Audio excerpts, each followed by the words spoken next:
mucho que no saludábamos por estos lares.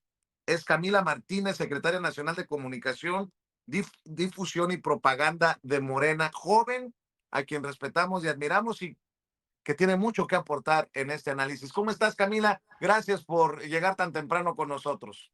No, muchas gracias a ti, Vicente. Pues muy contenta de estar otra vez acá en Sin Censura, ya de regreso y bueno, para platicar de un tema tan importante como el que fue la marcha de este fin de semana, ¿no?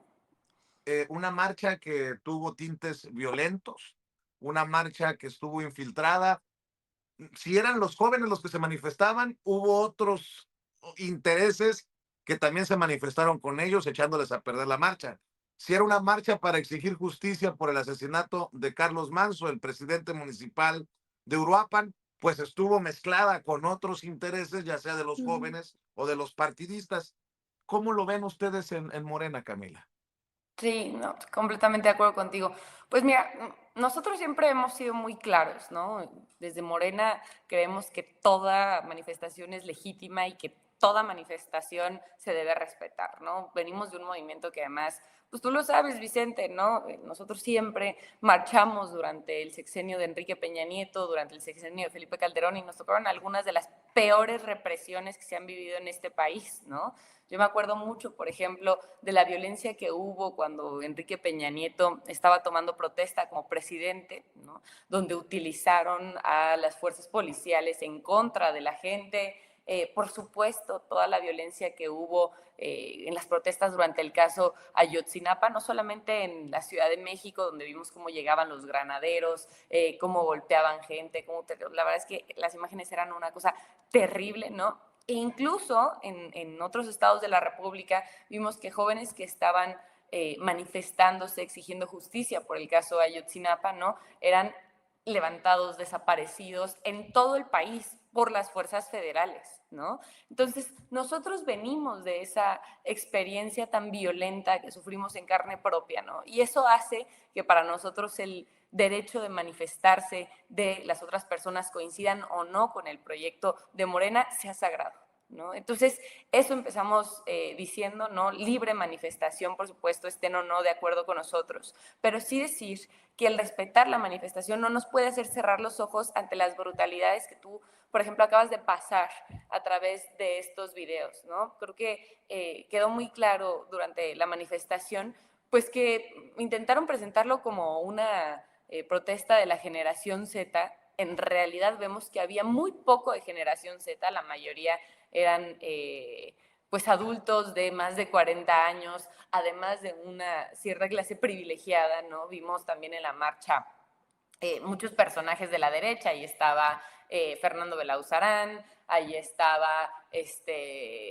Loret de Mola, el papá de El Loret de Mola, papá. pero ahí estaba, ¿no? O sea, todos estos personajes vinculados a partidos políticos que pues finalmente decían que la marcha era apartidista y bueno, pues vemos que hay un claro interés detrás, ¿no? Entonces, pues no entendemos bien cuál era digamos, la agenda, ¿no? Más allá de esta parte, la violencia que se vivió al final. Fíjate, decía Paulo García, ¿no? Un compañero acá del movimiento que es vocero de la ciudad, decía, ni siquiera hubo un templete donde se virtieran las demandas que se tenían, ¿no? En realidad parece que el punto más alto de la protesta, de esta manifestación, pues fue al final las confrontaciones con las vallas y vemos gente que llevaba martillos, que llevaba motosierras, que llevaban pinzas, ¿no? Es decir, ya iban preparados desde antes, ¿no? Para ese momento de confrontación.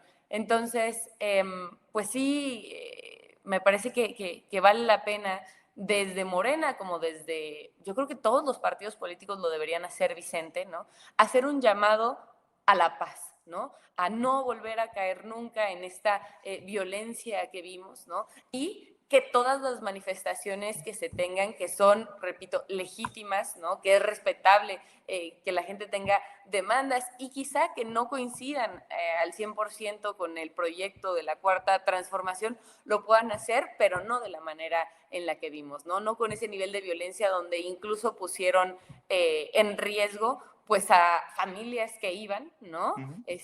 Vimos ahí también a los jóvenes, ¿no? Entonces yo creo que no tienen derecho a poner en riesgo, decía el presidente López Obrador, ¿no? Un dirigente tiene en riesgo, puede poner en riesgo su vida, pero no la vida de los demás. Entonces, pues hacer ese llamado, Vicente.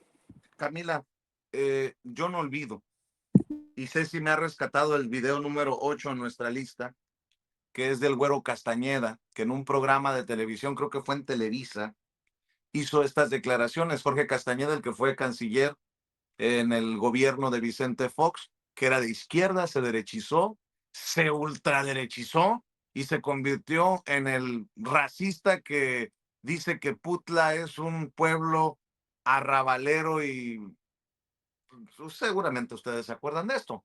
Pero estas declaraciones del Güero Castañeda no se me olvidan. En momentos en que se está haciendo un llamado a la paz porque parece que la ultraderecha le ha apostado por la violencia, estas declaraciones del Güero Castañeda, me das tu opinión, Camila, después de escucharlo. Ya no complementa eso, en mi opinión, pero a lo mejor no lo quieren hacer, no sé. Es la guerra sucia, pero sucia en serio, contra Claudia. No es que yo recomiende que lo hagan, yo no tengo vela en el entierro, no me da enteramente lo mismo lo que hagan o no, pero me parece lógico lo que... Irse negativo. El manual ahorita es go negative con Claudia, no con López Obrador, o también con López Obrador, pero ya con ella, con investigación de oposición, con chismes, con todo. No lo están haciendo. Y esto, si se lo sumas a lo que le dijo a Azucena Oresti hace poco, el líder del cártel inmobiliario Jorge Romero, al final los dos Jorges, de que a la oposición solo le quedaba la violencia, me preocupa que sea lo que vimos el sábado, eh, una respuesta a estos llamados o del Güero Castañeda o del líder del cártel inmobiliario del PAN a la violencia. Y no solamente violencia en las calles, sino una violencia en redes, en medios, la narrativa grosera, Camila Martínez. Sí, sí, justo rescataban este video que mencionas donde Jorge Romero dice que ya lo único que le queda a la derecha es la violencia, ¿no? O de Lili Telles en tribuna haciendo un llamado diciendo que quieren guerra, ¿no? ¿Cómo es posible, ¿no? Que se atrevan a hacer esos llamados en tribuna, ¿no? Y entonces, eso decimos, ¿no? O sea, si hay abiertamente estos políticos que son los dirigentes, además en el caso de Jorge Romero, sus partidos políticos están haciendo un llamado a la violencia, que buscan regresar a la guerra, lo decía también Germán Martínez en tribuna, dice, queremos volver a la mano dura de Calderón, ¿no? Híjole, pues cómo no vamos a ver este tipo de situaciones en las calles, ¿no? Pero además, pues claro que estos personajes, estos dirigentes no marcharon, ¿no? O sea, mandaron a la gente, ¿no? De sus partidos políticos, porque ahí estaban los voceros que estuvieron en el relanzamiento del PAN, porque allá había muchos de los voceros de la campaña de Xóchitl Gálvez, ¿no? Y por supuesto que los dirigentes no estaban cuando se dieron estos actos de violencia en las calles, ¿no? Y esto que comenta Castañeda, que es lo mismo que comentó, me acordé mucho de este video de Carlos Alarraqui, donde dice, pues lo que te da likes y aquí lo que te ayuda a crecer es mentir, ¿no? O sea, mentir contra la cuarta transformación y tal, dice, a toda costa, ¿no? Entonces, son capaces, ¿no? Pues sí, de hacer estas campañas de desprestigio, estas campañas de mentiras, y es lo que hoy estamos viendo también a través de ciertos canales de televisión, sobre todo hay que decirlo, a través de TV Azteca, ¿no? Sobre la marcha del día de ayer. Fíjate, Vicente, hay una cosa que es muy importante decir, ¿no? En este programa. Fue esta semana, ¿no? Cuando la Suprema Corte de la Justicia de la Nación sentenció que Ricardo Salinas Pliego va a tener que pagar sus impuestos, ¿no? Y ya no va a poder estarse escondiendo y ya no va a estar pudiendo meter amparos, ¿no? Entonces, por supuesto, ¿no? Que no es sorpresa que una marcha así, con una operación en redes sociales de este tamaño que se está calculando en 90 millones de pesos solamente la parte de redes sociales. Deja tú ya lo que operaron con ciertos grupos para llevarlos a la manifestación. Solamente redes sociales, 90 millones de pesos, ¿no? Claro que hay un vínculo entre lo que resultó de esta sentencia de la Suprema Corte y la marcha. Y no es sorpresa tampoco ver a López San Martín levantando testimonios ahí en la marcha, nada más que le salió el tiro por la culata, porque ahí incluso algunas de las personas que manifestaron, ¿no?, le dijeron, estamos bien con la marcha, estaríamos mejor si Salinas Pliego pagara sus impuestos, ¿no? Entonces yo no descartaría que también esta marcha pues fuera, por supuesto, un movimiento de resistencia vinculado a los intereses de Ricardo Salinas Pliego, porque como ya va a tener que pagar, pues entonces se van a dedicar a empezar una fuerte campaña mediática de desprestigio contra la Cuarta Transformación, Vicente. Tu reflexión después de escuchar al que se asume, creo yo, por el lenguaje que usa como vocero del movimiento, el número 48, Ceci, por favor, su video número 48, para escuchar las reflexiones de Camila Martínez y su mensaje para cerrar, de nuestra amiga Camila Martínez, a quien esperamos pueda regresar cuantas veces sea necesario, ya que regresó a su casa, que siempre ha sido sin censura, que regrese muchas veces y muchas ocasiones para dejar, como decimos nosotros aquí, la víbora chillando. A ver, Ceci, ¿qué dice el vocero del movimiento de derecha?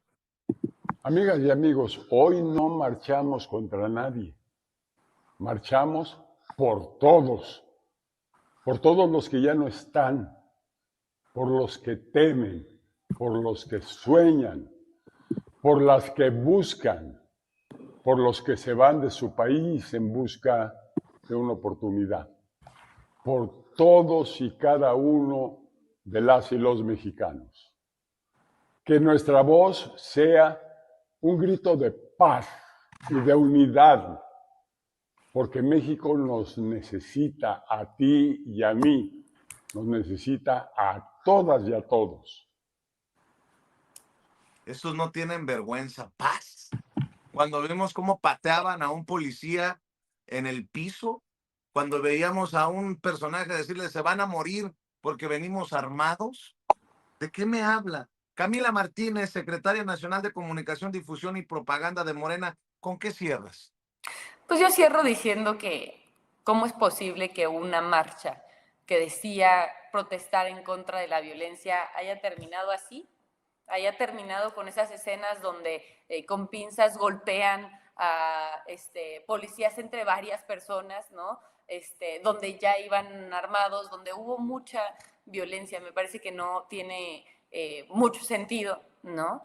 Y entonces, insisto, ¿no? Sí es importante que se haga un llamado a la paz, no solamente de parte de Morena, que ya hicimos un comunicado. Ayer, te cuento, Vicente, tuvimos 6,000 asambleas en todo el país, cerca de 100,000 personas que escucharon también este comunicado rechazando la violencia de las marchas que hubo el sábado, de la marcha que hubo el sábado, que en realidad fue la de la Ciudad de México, porque en el caso de los estados de la República fueron muy reducidas, la verdad. Incluso en la Ciudad de México se calculan 17,000 personas, lo cual pues, es una marcha bastante más pequeña de lo que había tenido la derecha en otras ocasiones, ¿no? No se compara, por ejemplo, con las movilizaciones que tuvieron de el INE no se toca, etcétera. Entonces parece que están perdiendo fuerza, ¿no? Pero sí, la parte más importante me parece que es hacer este llamado a la paz, al diálogo, ¿no? Porque me parece que en la marcha de este día sábado no ganó nadie. No quiero irme sin señalar, ¿no, Vicente? Es muy importante que estemos alertas aquí, todas las personas que están escuchando nuestro programa, ¿no? En esta operación mediática y en esta operación a través de redes digitales que se hizo para convocar a esta manifestación, se encontró la presencia de distintos consultores de comunicación de la ultraderecha que no son mexicanos ni siquiera, ¿no? Son esos consultores que estuvieron ayudando, por ejemplo, a Javier Milei, que han estado en procesos de la ultraderecha también en Brasil, que incluso se han vinculado en Estados Unidos con algunos políticos de derecha y que hoy están buscando entrar, digamos, políticamente a nuestro país, ¿no? Entonces, pues es muy importante que tengamos esto en mente. Aquí se van a topar con pared, Vicente, porque no hay como en algunos otros países donde han tenido éxito, pues una molestia ciudadana, al contrario, ¿no? A mí me parece que hoy el pueblo de México está muy contento, sabe que el gobierno de la Cuarta Transformación ha podido generar programas que hoy están beneficiando a muchas personas. 13.4 millones de personas salieron de la pobreza solamente en el sexenio de Andrés Manuel López Obrador. Tenemos los programas de bienestar, las pensiones garantizadas a nivel constitucional. 8 de cada 10 personas de este país reciben un programa de bienestar. Hemos tenido aumentos históricos del salario mínimo. Vamos, Vicente, tanto que se ha logrado con la Cuarta Transformación, ¿no? Pero sí es muy importante que estemos conscientes que hay un interés de estos consultores y, por supuesto, de los políticos que los están pagando, de incidir en la política mexicana. Entonces, no podemos permitirlo, ¿no? Hay que hacer estas denuncias de estos intentos de manipulación que se están dando. Entonces, pues nada más cierro, Vicente, diciendo: todos los derechos a disentir tienen que ser respetados. Eso no quiere decir que cerremos los ojos ante estos intentos de manipulación, sobre todo pues cuando hay estas fuerzas de ultraderecha extranjeras y vinculadas a los poderes económicos intentando incidir en nuestro país. Seguramente te refieres a uno de ellos, Javier, ¿qué es? ¿Negre? Negre, efectivamente. Negre. Creo que es español, señalado como promotor de noticias falsas. Ya incluso retó a la prensa. Ya lo vamos a platicar aquí en el transcurso del día. Camila, qué bueno que nos dejas este tema pendiente, porque están identificados con nombre y apellido. Que nadie se diga sorprendido. Y detrás de estos personajes como Javier Negre está el dinero de Ricardo Salinas Pliego para acabar pronto. Mi querida Camila, te agradezco mucho que hayas llegado temprano a Sin Censura y regresa cuantas veces creas importante y que te dé la agenda. Y desde aquí, pues aquí estamos en la lucha. Oye, Aquí está la oferta de siempre, las cámaras y los micrófonos. muchísimas gracias. No, te agradezco muchísimo. La verdad es que me da mucho gusto estar otra vez acá en Sin Censura y pues siempre que nos inviten aquí vamos a estar, querido Vicente. Te mando un fuerte abrazote. Igualmente, saludos a todos. Querida Camila Martínez, hablando sin pelos en la lengua, sin censura en esta mañana. Y déjenme saludar ya a los maestros Paco Cruz, Jaime Hernández, Norman Pearl, a quienes les agradezco su paciencia. Hoy iniciamos a tambor batiente con dos jóvenes, con